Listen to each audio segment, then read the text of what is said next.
Salve, salve, Dirty Birds! E aí, fã de NFL? E aí, torcedor da Toda Falcons?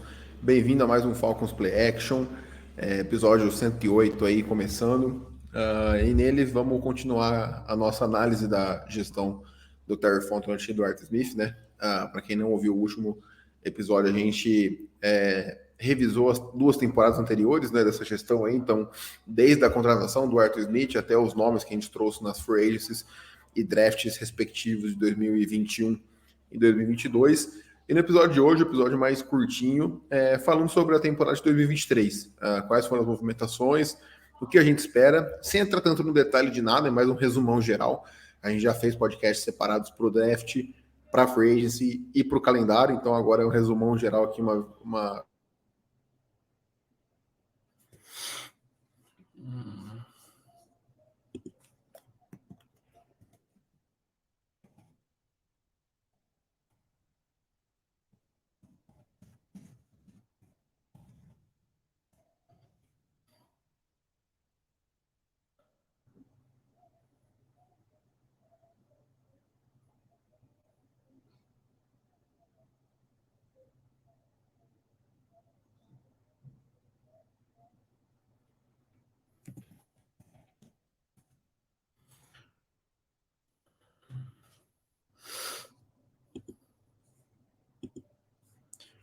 Fala aí, Vitor, tá me ouvindo?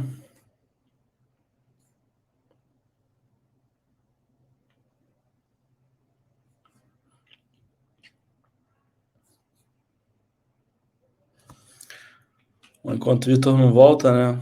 Retomando o que ele tava falando, basicamente fazer uma análise aí dessa última off-season, né? Como é que o time terminou ali 2022 e trazer basicamente o que deve ser feito aí para, né, o que já foi feito, na verdade, questão de draft, free agency, o que a gente espera mais ou menos, né?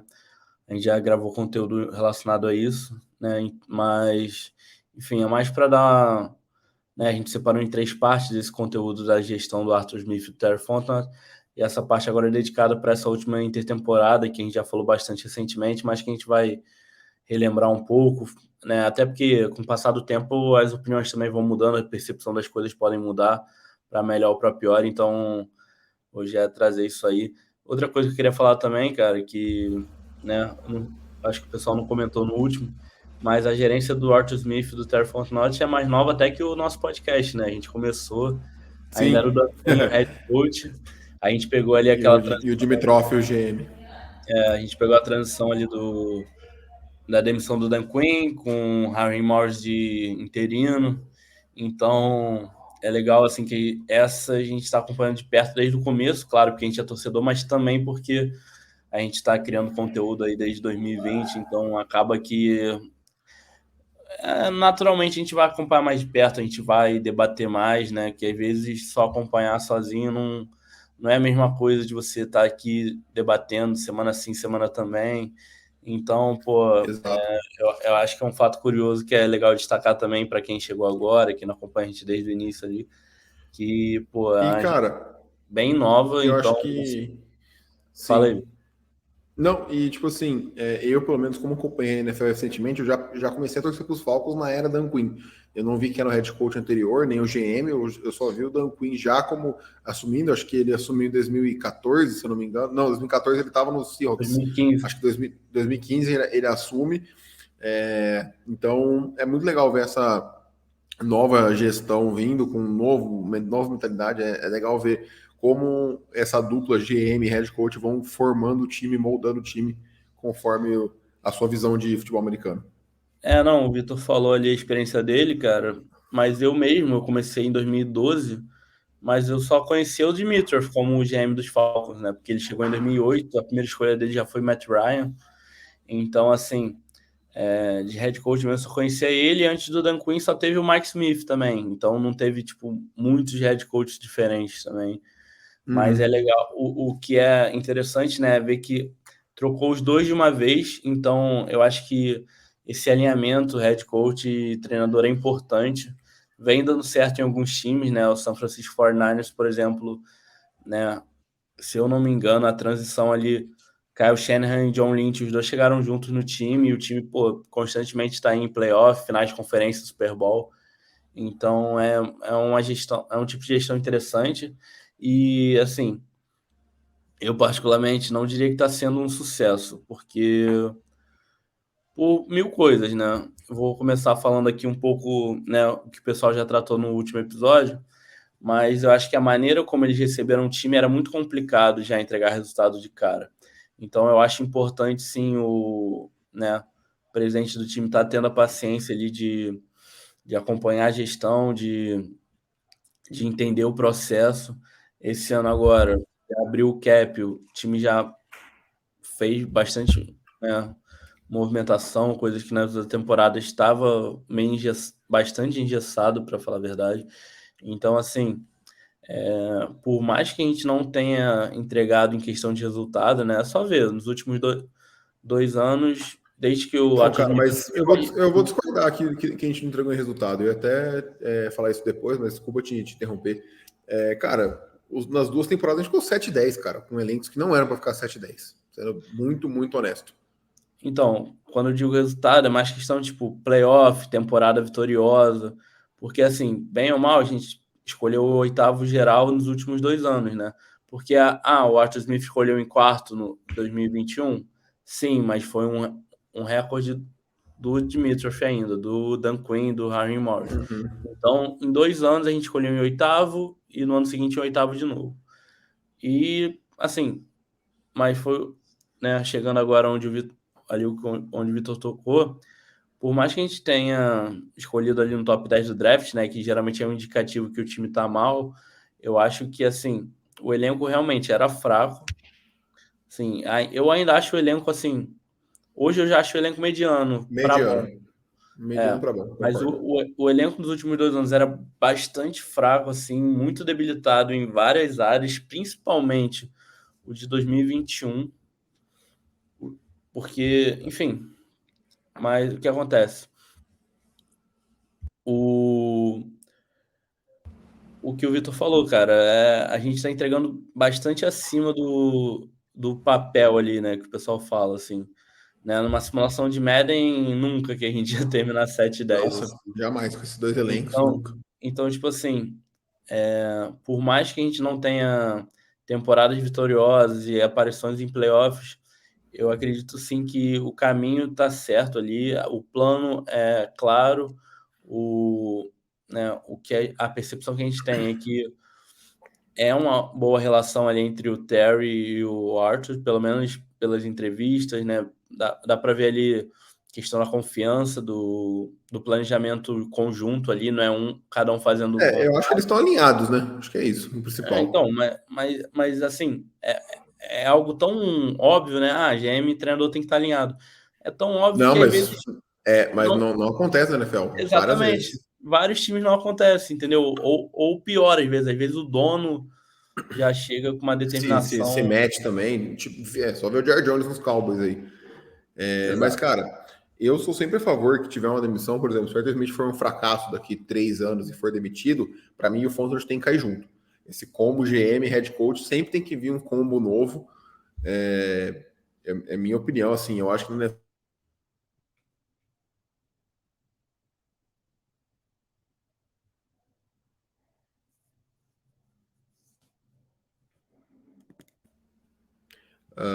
Mas, enfim. Cara, bora falar agora da temporada de 2023, né? Não, rapidinho, só complementando. Cara, a questão sempre tem que mudar os dois ao mesmo tempo, eu acho isso um pouco complicado, cara.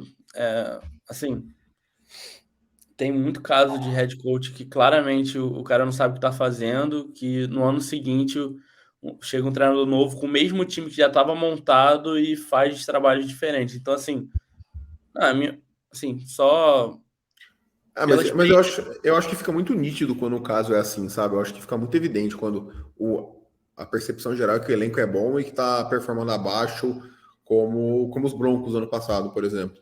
Claramente a culpa era do head coach, sabe? Eu acho que é um negócio muito visível.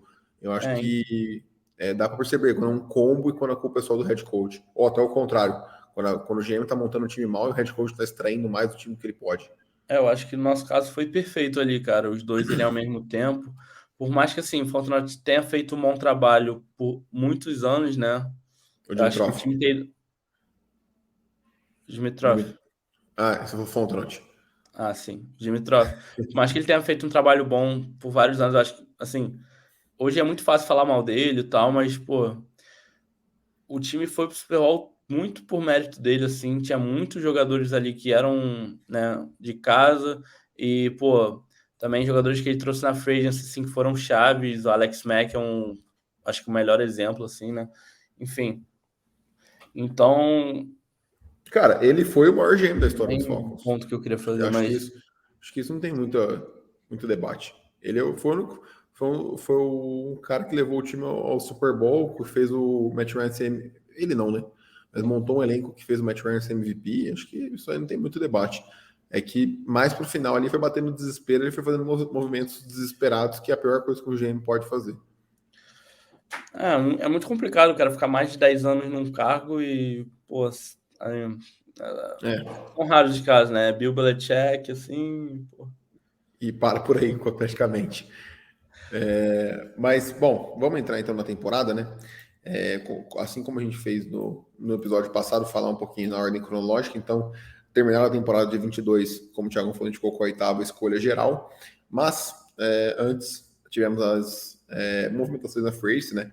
Foram várias, então, que a gente manteve os jogadores, né? Renovamos com dois caras de linha ofensiva, que foi o Kelly McGarry e o Chris Lindstrom. E contratamos, pô, muitos nomes, eu vou falar aqui os principais.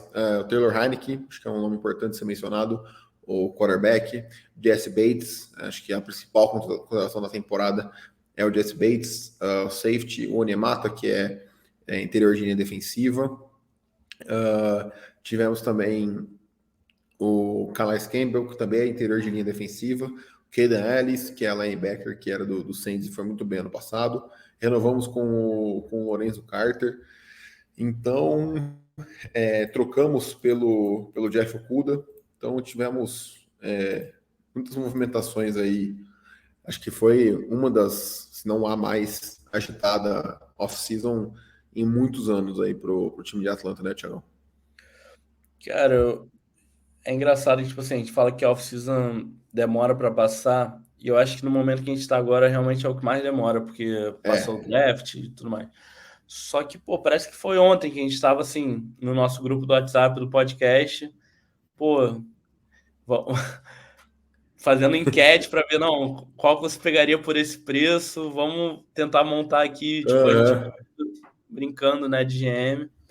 E, cara, assim, eu acho que poderia ser melhor, mas pô, não tem mais muito que também bater nos caras. Eu acho que, tipo assim, eles fizeram o que tinha que ser feito. Eu acho que a do Jesse Bates já era muito esperada, mas, pô, o trabalho ali de, né, já Mas via era muito ele. esperada pelos fãs, né? Porque para dar errado eram dois isso daí. Para ele ficar no Cincinnati, alguma coisa assim, era muito fácil. Sim, mas eu tô falando, tipo assim, o trabalho que já estava sendo feito antes, os jogadores de Atlanta chamando ele para sair, e a gente já via as fotos. Por Sim, isso também que a sim. gente estava esperando. A gente não estava só esperando porque era uma necessidade, já estava sendo encaminhado. Então, tipo assim, claramente foi algo muito bem pensado ali. E o pessoal fala, muito dinheiro e tal. Mas, cara, considerando o nível do jogador e a idade dele também, eu acho que assim, foi um bom contrato. Eu achei excelente. Então, tipo assim, a questão agora é ver se ele vai entregar, né? Porque A galera se pegou muito, né? O que deixou ruim para os Falcons, digamos assim, é o contrato do CJ Gardner-Johnson com os Lions, de 1 ano, 8 milhões. Só que é 1 ano. Claramente o CJ não conseguiu o contrato que ele estava querendo nessa temporada, fez esse contrato de 1 ano e vai buscar ser um dos safety mais bem pagos na próxima temporada. Eu acho bem difícil que ele receba um contrato abaixo dos 14, 15 milhões ali. Então, para mim, ele só está postergando algo que ele não conseguiu achar nessa phrase. Quem sabe na próxima ele acha algum time desesperado ou que toque pagar o preço que ele está pedindo, ou próximo disso, sabe? Cara, eu vou ser sincero, foi uma frente muito movimentada, o time melhorou bem, mas eu não gosto. desse fato de Terry Fontenot e Ryan Nielsen ficarem trazendo jogadores do Saints, e não é por eles serem do Saints, mas eu, pelo menos, acho que tinham opções melhores de linebackers e de interior de linha defensiva do que o Onemata e Keenan Ellis. O Keenan Ellis é um cara que, eu vou falar bem rápido para não estender nesse assunto, mas é um cara que estourou só no ano passado, a gente fez um contrato de 3 anos com ele, e o Onemata, pô, assim, não é nada demais, está ganhando mais de 10 milhões por ano, sabe? É um bom jogador e para por aí. Não é um jogador excelente, não é um jogador top 5 da posição. Talvez seja top 10, mas eu tenho dificuldade, talvez, se a gente fosse nomear aqui, acho que ele não pegaria top 10. Então, me incomoda um pouco desse fato, eu não me agrada muito. Então, eu não vou ter esse número agora, mas eu particularmente preferi o Dalvin Tomlinson do que o Onyemata. Eu pego aqui. Apesar do Onyemata ser um pouco mais explosivo, né? Vê o contrato do Thompson para mim, que eu de cabeça eu não tenho. Mas a questão maior é, eu acho que ele, né, jogando um pouco de areia, falando um pouco mal assim, mas não é só para bater no cara, não. É mais pro pessoal ter uma visão diferente. Eu, porra, como torcedor, tô torcendo pra caraca, ele ser uma perfeita adição, dele encaixar maravilhosamente na nossa linha defensiva. Só antes, Fala aí. só antes de você terminar, o contrato do Dalvin Thompson foi 4 anos, 57 milhões. Então dá uma média aí de um pouco mais de 14 milhões por ano, 14,25. O Onyemata tá ganhando 10 por ano ou 12? Acho que 2, vou até olhar aqui. Enfim, eu particularmente Ah, não. Peraí. Não, pode ir. eu preferi o Tomlinson, mas eu não odiei também a contratação do Onyemata. Eu acho que ele pode vir sim para somar bem. Eu acho que o Javon Hargrave, que era um outro nome que a gente estava de olho, saiu muito caro, então Muito caro.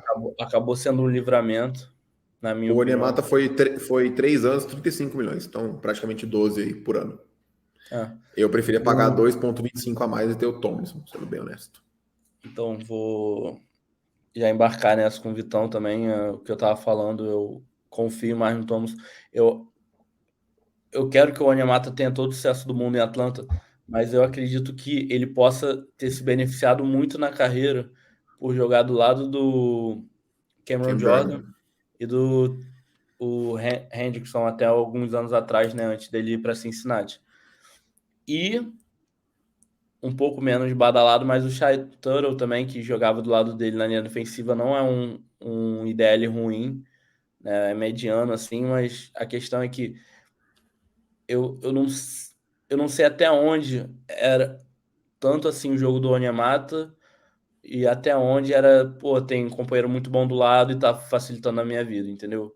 Eu acho que em Atlanta ele vai. Mas assim, aqui ele vai ter ajuda. Vai ter o Calais Campbell, vai ter o Grady Jarrett, o Tacon Ryan estava jogando muito bem antes de se lesionar. Então, assim, ele vai ter ajuda aqui também, sabe? Não, com Mas, certeza. enfim, não Mas me agradou essa contratação. eu acho que se chegar o Onyemata exatamente como era dos Saints para jogar no nosso time, vai me desagradar. Eu quero ver tipo, uma melhora dele, entendeu? Eu quero que ele se destaque, faça mais do que ele fazia pelos Saints, entendeu? Eu acho que Uhum. pagando 12 mil para ele jogar o que ele já estava jogando em New Orleans, não, não me desce, entendeu? Eu precisava de uma. Eu queria ver uma evolução do Onyemata nesse nosso time, entendeu? E como o Vitão falou muito bem, cara, ele tem tudo para, ele tem ajuda, né? Ele não vai estar sozinho, ele não vai precisar comandar a linha defensiva. Calais Campbell, porra, não preciso falar nada. E Grady Jarrett, meu jogador favorito na defesa, disparado. Então, tipo assim, eu acho que ele pode sim contribuir para o time, mas eu quero ver essa evolução, porque senão no primeiro ano já vou É, achar que o contrato não valeu tanto a pena assim, entendeu? assim, Mas para fosse uma resumir, necessidade, enfim. qualquer jogador que você paga 10 milhões para cima, de média, um contrato que seja plurianual, né, mais de um ano, eu acho que tem que ser um cara que venha consolidado, um cara que seja bom. Para mim, o Jesse Bates se encaixa nessa categoria e o Onemata não. Então, essa aí fica a minha crítica, sabe? Mas, enfim, falando da Free no geral, eu achei que o time focou muito bem na defesa, fez o que tinha que fazer, melhorou muito. principalmente em profundidade, que acho que é uma coisa que a galera subestima muito na NFL, que é muito importante. Eu acho que a profundidade desse elenco. Acho que o maior exemplo que eu posso dar é o Cornell Armstrong, que foi o nosso cornerback 1 em alguns momentos na temporada passada. Se eu não me engano, hoje ele é o 6 ou 7 do depth chart. Então, isso já mostra a evolução da montagem de elenco como um todo, sabe? Não focou muito no ataque, trouxe o Taylor Heinicke, que eu acho que é um bom plano de segurança caso o experimento Desmond Ridder seja um fracasso, que eu acho bem difícil de acontecer, mas caso seja, acho que o Heinicke é um bom backup para assumir, e Deus me livre, em caso de lesão do Ridder, qualquer fator que faça com que o Ridder não seja titular mais. E mais senti falta, eu acho que negligenciaram no draft também, já, enfim, pulando um pouquinho, depois a gente vai passar para o draft, negligenciaram a posição de wide receiver. Eu acho que eu entendo. Outras duas movimentações que eu acabei não falando, né? A troca pelo John Smith foi a primeira movimentação de todas com os Patriots, e a contratação do Bud Dupree também um pouco mais para frente. Mas eu acho que acabaram negligenciando. Eu acho que o wide receiver é muito importante, ainda mais para um quarterback calor, praticamente. Eu sei que você vai rir, mas uma outra contratação também foi o Mac Hollins, né? Eu ia falar dele, mas, pô, Já acho pegando que. esse gancho aí de wide Sim, receiver, sim. né? Já chegou para ser o nosso wide receiver 2, cara. E tipo assim, eu falei isso aqui em outro episódio, mas eu vou repetir, cara. Eu não tô confortável com o que a gente tem de wide receiver hoje. Eu acho que é uma necessidade, sim. Eu acho que tem que vir alguém na free agency.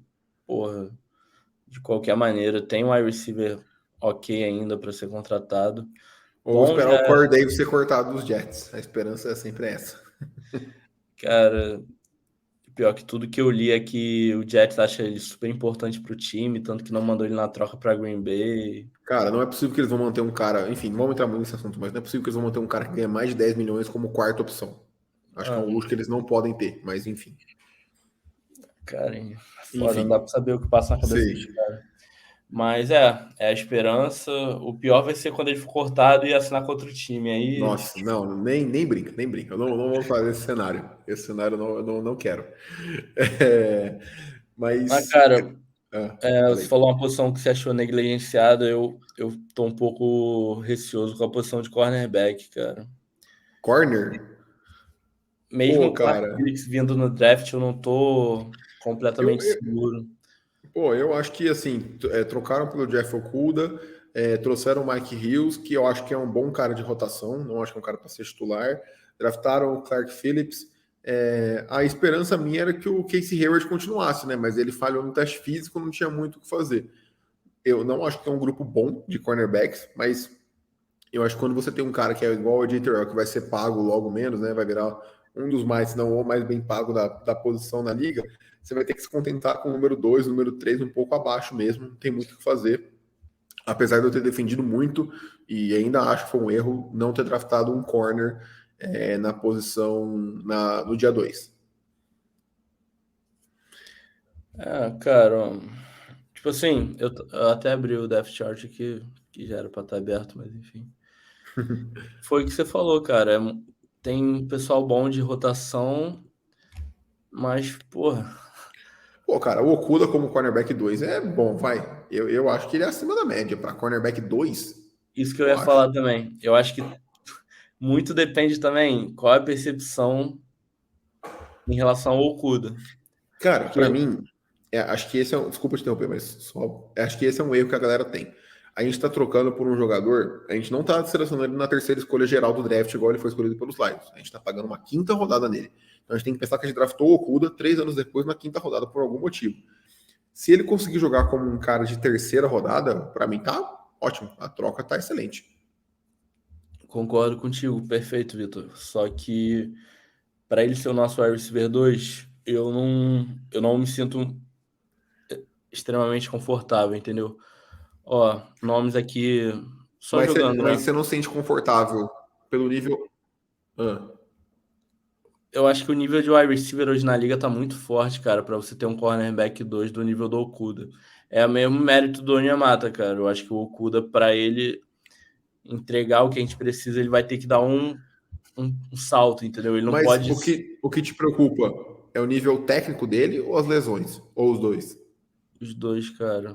Eu não vi nada assim. Na NFL, né? No college o cara era um monstro. Mas na NFL eu não vi nada que me passe segurança que ele vai ser o nosso cornerback 2 tranquilo, entendeu? Pô, mano, Aí ele eu foi vi. mediano no passado. Ano passado que ele ficou saudável, ele foi mediano no passado. Como Não, corner mas um.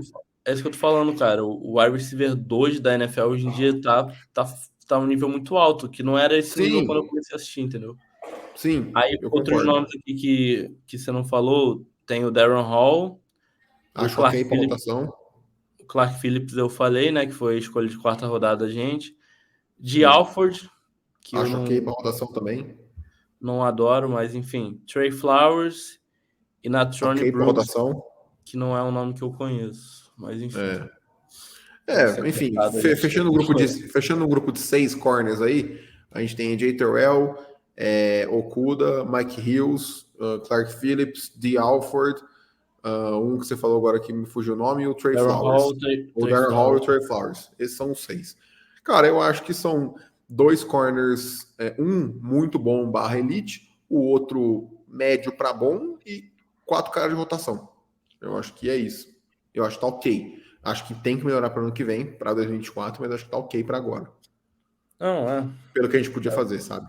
é o que tem pra, é o que tem para trabalhar, mas tipo assim, você falou, não me sinto confortável com o wide receiver. Eu particularmente não estou me sentindo muito confortável com a posição de corner. Espero ser surpreendido positivamente pelo nosso menino Jeffrey. Mas, cara, eu acho que o corpo de wide receivers está consideravelmente pior do que o corpo de corners. É porque eu penso assim, Concordo, cara. concordo. O Mac Hollins como wide receiver 2 é ok. Se o Drake London me machuca, irmão, Esquece, não ferrou. tem ninguém. Pô, Vai, ferrou. O Mac Hollins é o como wide Kyle receiver 1 Pitts não dá. com 15 targets, o John É, Smith com é, é, o, 10, Bijan é o Kyle Robinson Pitts. com 8, e É o é Kyle isso. Pitts na segunda metade de 2021. Que o Calvin Ridley se afastou por problemas mentais, era ele e ele. O Matt Ryan jogava para ele e para ele só. Não é uma opção ruim também, só É, para óbvio. avisar. Sim, sim. Mas, A enfim, gente entrou cara. nesse mérito em outros episódios também, falando que pelo estilo do Arthur Smith, né, pela questão de muitos tight ends, a questão dos running backs também, ainda mais agora com o Bijan, então dá para se virar, mas não é o ideal ainda. Eu entendo É perfeitamente o que porque, você quer. assim, eu sempre penso, óbvio, o cenário ideal do Arthur Smith qual que é, né? Até já entrando um pouco mais nesse debate. É ele se manter próximo, se mantém até uma posse do placar durante todo o jogo, ou então ele abrir a vantagem durante a partida e cansar os caras fisicamente com o jogo terrestre para abrir o play action, para poder punir o time em jogadas explosivas. Para mim, essa é a ideia de jogo muito clara do Arthur Smith, e eu estou super ok com isso. Não é o meu estilo de jogo favorito, mas eu acho que ele está fazendo de tudo para seguir de acordo com esse plano de jogo dele. Acho que ele está indo no caminho certo. Porém, você tem que estar preparado, você tem que ter um elenco preparado para, cara, a defesa acordou num dia ruim, o ataque não funcionou, estão perdendo por 3 posses no segundo período do jogo. Você tem que ter um elenco que possa, tipo assim, ó, precisamos mudar a formação, precisamos jogar com 3 wide receivers agora o restante do jogo, sem play action, sem jogo terrestre, só no drop back e vamos embora. Você precisa estar preparado para esse tipo de situação, porque ela pode acontecer. Então é isso que me preocupa, sabe? É só nesse ponto. Na Cara, cabeça ideal do Arthur Smith, ele nunca vai precisar usar isso, mas pode ser que um dia aconteça. eu tinha esquecido que o DJ Arcega-Whiteside agora estava no time. O corpo do wide receiver Só nosso é melhora, velho. Drake Só London, melhora. Mac Hollins, Scotty Miller, J.J. Arcega-Whiteside e, cara, e não sei mais quem. Acho que é Cadarrell isso. Rod. E Cadarrell Kader Rod. Rod. É isso. Então, assim, muito, muito abaixo. Acho que é um dos piores da liga, sem Coisa dúvida. linda. Vamos torcer para que isso não nos afete tanto durante a temporada. E já indo para o draft, né? Falando de wide receiver que a gente queria ter draftado. A gente já falou de novo, então aquele resumo rápido das escolhas. Bijan Robson, primeiro dia. Dia 2, Matthew Burgeon e Zach Harrison. Matthew Burgeon, OL, Zach Harrison, Edge. Dia 3, Clark Phillips, cornerback. Jovan Gwyn, linha ofensiva, né? Guard barra center. E DeMarco Hellens, safety de Alabama. Cara, não vou comentar das escolhas em si. Muito rápido, assim. Eu acho que o Arthur Smith fez certo, pegou o melhor jogador do draft. Eu teria pego o Gonzalez na frente, mas por onde ele caiu. Eu acho que o Bijan foi muito ok. Acho que a liga enxergou alguma coisa no Gonzalez que a gente não sabia, e todo ano acontece isso. O Bergeron, eu gostaria de ter pego um corner no dia 2. Para mim, as escolhas eram running back, corner e wide receiver, ou um edge no lugar do running back, se não fosse o Bijan na primeira rodada. Para mim, era esse o cenário ideal. Mas o Bergeron é o melhor, um dos, se não o melhor linha ofensiva do jogo terrestre, saindo do college na última temporada. Então, faz total sentido com o que o Arthur Smith pensa de futebol americano. O Zach Harrison é um super projeto. Acho que tendo um cara como o Calais Campbell no time é ideal para desenvolver ele. Clark Phillips é um cara que é o oposto de freak atlético, mas é um jogador super inteligente. Então, vamos ver se ele consegue se sobressair as adversidades físicas que ele tem, tanto de explosão quanto de altura e tudo mais. E o DeMarco Hellens, o safety, e o Javon Gwyn, o cara de linha ofensiva, são para profundidade de elenco, sabe? Achei que foi um draft bom. Tem uma escala de ruim, ok, bom, ótimo e excelente. Acho que eu colocaria bom. Acho que tá bem posto assim. Mas, cara, é o que eu falo de novo. E eu sempre falo, e a galera acaba discutindo comigo. Eu não sou o maior fã do estilo de jogo do Arthur Smith, tá? Não é o meu estilo de jogo ideal. Obviamente, todo mundo quer ter um Patrick Mahomes e lançar a bola 55 vezes por partida. Mas, às vezes, não tem como. Até nisso, né, da montagem de elenco e como ver futebol americano, eu acho que um negócio muito interessante que eu queria falar nesse podcast aqui. E depois disso, acho que a gente nem precisa falar do calendário, que a gente pode ficar nisso aqui. O calendário já falou em outro podcast para não ficar muito longo esse aqui, Tiagão. Cara, na liga de 32 times, vamos colocar que você tem 3 quarterbacks de elite. Acho que tá bom para você colocar assim, sem falar nomes. Alguns podem ter Mahomes, Burrow e Josh Allen, outros podem ter Mahomes. 5 de elite para você não. 5 de elite não tem, Thiagão. Aí eu vou. Mas fala aí quais são os seus, pra gente conversar sobre Tu isso. falou que não era pra falar nome, porra. Pô, mas é que eu achei que você ia ficar em 3. Não achei que você ia puxar 5. Elite, cara. Tô falando de elite, tô falando de ótimo. Tô falando de elite. É elite. O Casimiro. Estamos falando da elite. Exatamente. Quais nomes você enxerga como elite na liga hoje? Cara, Mahomes, mais fácil de Sim. todos. Burrow, Josh Allen. Eu gosto muito do Herbert. Pô, desculpa, o Herbert não mostrou nada que faz ele ser elite na liga hoje. Ele é um quarterback ótimo. Mas, enfim. E o Vamos, Lamar Jackson saudável, pra mim, é elite. tá, vamos no seu exemplo que para mim não é de 5. Isso dá um pouco menos de um sexto da liga. Isso dá 12, 15% da NFL. Ou seja, você tem 15% dos times com um quarterback que podem ganhar um jogo, que podem tirar o time de uma situação ruim. Ó, o quarterback não ganha jogo sozinho, o esporte é coletivo, tem defesa também no meio, mas são quarterbacks que podem tirar coelhos da cartola e reverter uma situação muito complicada. Os outros 85% dos times, você vai ter quarterbacks bons, medianos e ruins, que vão precisar do elenco de apoio forte. E você tem duas maneiras de conseguir esse quarterback de elite. Ou você dá uma sorte dele estar disponível na free agency e você está no ano certo, na hora certa, com dinheiro e com necessidade para poder trazer um cara desse. Seria o caso do Lamar Jackson, caso ele virasse free agency de fato, coisa que nunca aconteceu. Ou você drafta um cara e dá sorte dele se pagar, como os Chiefs fizeram com o Mahomes, como os Ravens fizeram com o Lamar, como os Bills fizeram com o Josh Allen. Essas são as únicas duas formas de você ter um quarterback de elite. Não existe outra forma. Então, assim, ou você fica nesse limbo eterno de ficar esperando o próximo quarterback de elite, não estou nem falando de esperar o próximo Mahomes, esperar o próximo Joe Burrow, esperar o próximo Josh Allen, que demorou 3 anos para dar certo na liga, esperar o Lamar, que foi evoluindo também, não chegou nesse nível surreal, igual o Mahomes já teve no segundo ano. Ou você aceita que vai com um quarterback mediano, para ruim, para bom, e monta um baita time ao redor dele, pagando pouco para esse quarterback e vendo o que dá. Eu acho que esses são os dois caminhos que você pode seguir. Eu acho que o Arthur Smith olharam, o Arthur Smith e o Terry Font olharam e falaram, cara, a gente não tem tempo de ficar esperando o próximo Mahomes, o próximo... Quer dizer, se fosse para eles fazerem isso, né, seria quando eles chegaram, que eles tinham a quarta escolha geral, onde eles poderiam arriscar um cara. O cara dele saiu antes, que era o Trey Lance. O melhor que tinha que fazer ali era o Justin Field ali. Eu defendo até hoje que eu pegaria o Justin Fields na frente do Inclusive, Kyle Pitts. Apesar de eu ser um inclusive, fã, eu gostava do Fields, né? eu sou fã incondicional do Kyle Pitts. Pô, adoro ele. Acho ele um freak, um cara único, um unicórnio mesmo, como falam. Mas eu pegaria o Justin Fields na frente. Mas se você pega o Justin Fields no jeito que os Falcons estavam, no jeito que os Bears estavam, é só olhar. Ia desperdiçar 2 anos. Exatamente, de contrato de calouro. Não, 2 anos não. Ele tá indo o quê? Pro quarto ano de contrato dele agora, né? Terceiro ano. Terceiro ano. E, tipo assim, os Bears, pô, desculpa, os Bears têm um time de playoffs no máximo, mas assim, e olhe lá, sabe? Eu tô sendo otimista. É um time de wild O card. time acabou de ser a pior campanha da NFL. Mas é um time que tinha muito dinheiro pra gastar, trouxe o Tá DJ botando os Moore, tá caras com no playoff já, mano. Não, mano, mas eu tô, mas assim, enfim, é um time que se tudo der certo, se tudo clicar esse ano, é um time de wild card, tá ligado?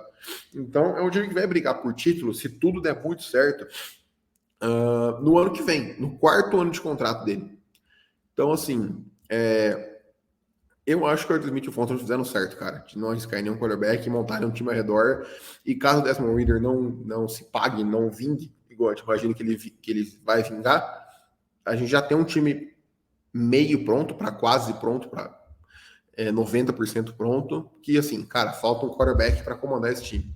E aí, aí a gente vai comentar no outro podcast, no podcast da semana que vem, quais são os cenários caso o Desmond Ridder não dê certo, o que a gente pode esperar para os próximos anos aí. Fiquem ligados para a cena dos próximos capítulos. Mas aqui. Fala aí. Então. Esse negócio do quarterback de elite, né, cara? O meu medo agora é o Buccaneers com o time fraquíssimo que eles têm hoje. Escolher o Caleb Williams ano que vem. Não gosto nem de pensar E, nisso. mano, e tipo assim, cara, hoje, pô, eu sei que o tanque não existe na NFL, tá? Eu sei que o tanque não existe. Mas vendo hoje a importância que os quarterbacks têm, porque hoje os quarterbacks são muito mais importantes do que eles eram há 10 anos atrás e muito, muito mais importantes do que eles eram há 20 anos atrás. Hoje eu acho que isso nunca vai acontecer, mas e é muito fácil falar como torcedor, como alguém que não é empregado do clube, não recebe salário do clube. Mas você deveria, os GMs, os head coaches deveriam pensar seriamente em um ano de tanque para pegar um quarterback, caso ele seja um talento próximo do geracional, igual se imagina que o Caleb Williams, por exemplo, seja. Se é no ano do Kenny Pickett, aí não, aí você tenta competir e tudo mais. Mas olhando para o ano seguinte, e vendo Caleb Williams e Drake May, uma classe que aparenta ser muito forte, eu acho que vale o risco, cara. Como eu disse, nunca vai acontecer, mas deveria ser seriamente, fortemente considerado. A gente ainda deu esse azar também, né? Na classe de 2022, que era o nosso ano de pegar quarterback. Era Kenny Pickett, Desmond Ridder, Malik Willis, que eu gostava muito, inclusive. Sam Howell, Matt Corral. Sam Howell. Bem fraquinho. Fui puxar uma lista agora, né, de quarterbacks da NFL, aí tava ranqueado. Os três primeiros foi que a gente falou, né? Era Mahomes, Burrow, Allen. Aí o quarto já era o Jalen Hurts, que eu achei interessante, porque realmente ele tá criando. Por que ninguém fala que o Jalen Hurts é de elite? Pelo menos que eu saiba, eu não vejo o pessoal falando que ele é elite. Não, acho que não. Porque foi um ano, assim, foda dele. Ele teve um ano bom, levou o time para os playoffs, perdeu ali no wildcard, tranquilo. E agora ele teve um ano, porra, foda ali, candidato a MVP e tal. Então, tipo assim, eu acho que tá cedo, eu acho que a maioria concorda com isso, que tá cedo para chamar o Jalen Hurts de elite, mas assim, é alguém para ficar de olho, né? E aí eu fui ver, né, onde é que o Reader tava, né? A gente tá em 31º, então só colocaram o Reader acima do Sam Howell. Mas, cara, eu acho que o pessoal fica botando o Cara, Reader. desculpa, colocar o Baker Mayfield de 2023 na frente de qualquer um é piada de mau gosto. Papo reto. Tipo assim, eu prefiro muito mais arriscar no Sam Howell, no Matt Corral, que eu não sei o que eu tenho ainda. Tipo assim, pô, mano, vamos ver no que dá isso aqui, do que você arriscar no Baker Mayfield, que você já sabe o que ele vai te entregar. Já sabe o que ele vai te entregar. Sabe? Então, enfim, eu prefiro. Pô, você não é só. Nem vou chamar de maluco, mas eu preferia apostar em qualquer quarterback que eu não sei o que vai me entregar ainda, do que apostar no Daniel Jones em 2023, cara. Desculpa. Os Giants não vão ganhar um Super Bowl com o Daniel Jones. Isso Não, é. Para Eu mim é falei fato. isso E quando. tipo assim, Eu não sei se foi tu que pode levantou falar. essa bola que os Falcons eram um destino possível caso o Daniel Jones não renovasse com os Giants. Cara, nossa, eu ficava Saiu o nervoso só rumor. de comentar disso. Graças a Deus não foi pra É, frente. é porque assim, cara, na NFL, acho que diferente de outros esportes, talvez, não sei, mas acho que os esportes americanos em geral, NBA, acho que se encaixa, MLB, acho que quase todos os esportes americanos, se não todos, você monta time para ganhar o título, cara. Não é igual o futebol brasileiro, por exemplo, que você vai montar um elenco, você não tem tanto dinheiro, você fala, putz, vou montar um time para pegar Libertadores e tá bom se eu Talvez conseguir isso. Sul-Americano. Tipo, mano, na NFL você monta time para ganhar Super Bowl. Se você ganhar a conferência, dane-se se você perdeu o Super Bowl, sabe? Não serviu de nada, velho. Você tem 0 títulos ainda. Você pode ter 50 títulos de conferência e 0 Super Bowls. Você vai ter 0 títulos relevantes. Então, é isso, sabe? É por isso que eu acho que esse debate de montagem de elenco, para mim, é muito interessante. Eu acho muito legal ver as diferentes visões sobre isso. Mas, enfim, cara, eu acho que era isso que tinha para comentar dessa temporada agora. Meu resumo é: estamos indo no caminho certo e estou muito ansioso para começar a temporada. Eu acho que esse time está sendo bem não, vai. Mas está sendo subestimado pela galera. Não é esse time horroroso que todo mundo pinta. Tem gente que fala em top 5 do draft. Pô, para mim isso beira o ridículo. É tipo assim, não tem problema você não assistir os Falcons, sabe? Nem a gente mesmo tem jogo que a gente não quer ver também de raiva. Mas não comenta então. Tipo, se você não assiste, não comenta, mano. Pô, que nem o time que eu sou muito fã, os Lions. Eu gosto muito do caminho que eles estão seguindo, que é parecido, entre aspas, com o dos Falcons, mas nem tanto. Mas, pô, eu não vou projetar nada sobre eles, porque eu assisti muito pouco deles ano passado. Os Cardinals.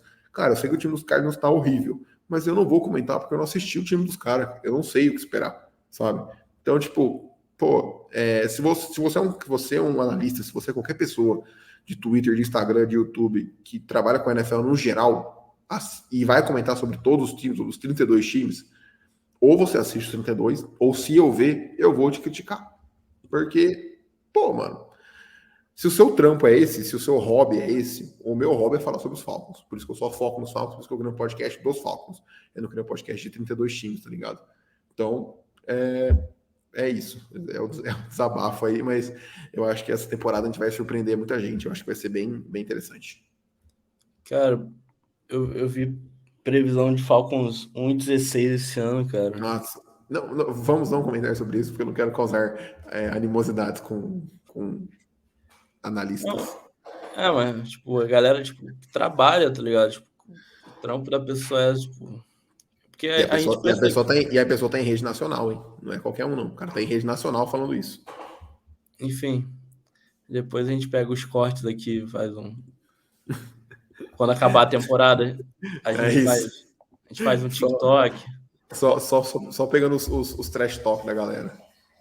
Cara, rapidinho, antes de fechar, eu abri a lista de novo, cara. Eu vi errado. Botaram o Jalen Hurts na frente do Josh Allen, que pra mim é loucura, mas enfim. Bom, mas enfim, Brock cara. Purdy em 12º. A galera, o efeito Kyle Shanahan emociona demais a galera. CBS, velho. CBS NFL. Mas os caras fazem isso pra gerar clique também, né? Os caras sabem, os caras fazem isso pra gerar É, os caras não clique. são bobos, Normal, né, cara? Bobo é a gente normal.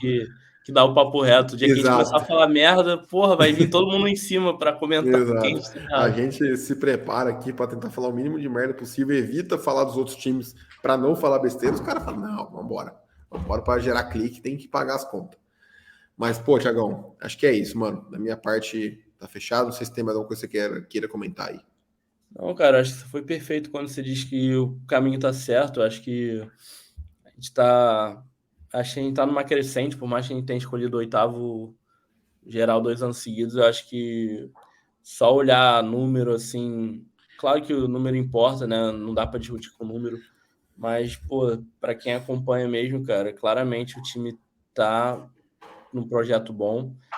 Se a gente não for para os playoffs esse ano, eu não vou ficar surpreso, né? Porque eu acho que quando você é torcedor dos Falcons, você cria uma casca, né? Uhum. Você é Mas, enfim, moldado, você é forjado na dor.